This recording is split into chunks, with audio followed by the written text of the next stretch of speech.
Madi amana. What's good? Yo. Mana mako andibata mana ndiwe chikupisa ndibate zvakanaka. Ndakane chikupisa mana. Amana saka maZimbabwe yese mabva matodzungera zvekuita zoti hakuna muZimbabwe anochatira muCourt South Africa kuno. Mese muri kuti congratulations Tytie. Saka mepa matodzungaira mese zvekuita zoti hazvisi possible kuti maZimba achatire muCourt kunoko. Zvino izvo hazviite izvozvo. maZimbabwe kana anochatira muchato weCourt anoenda kuCourt yekuZimbabwe then unochatire koko. Noti zvekupuswa wamukira Tytie. Hakuna muZimbabwe anochatira muSouth Africa.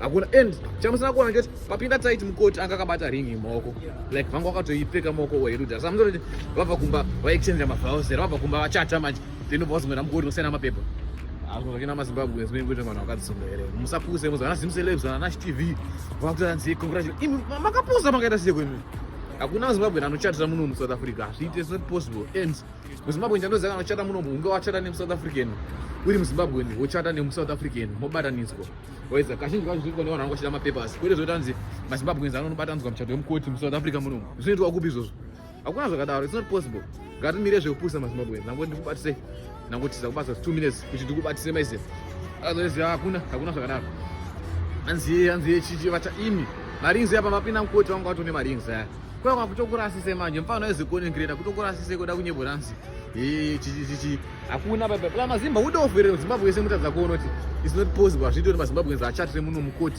hakuna zvakadaro mana kuchatira muCourt ndiwe muno then unless kana urara muSouth Africa ndoba unonzi unochatira muchato wemuCourt muno imi musapusemu mapictures vapinda vatone marimba ingochita anondorwa necopyright ndakauradza video racho ndorwa necopyright but here do what you do best na keyboard ingati mbimesa my name is Press Makara we out here exposing this motherfucking bitch, you know what I'm saying? Make sure you like, comment, share, subscribe my channel. Peace out.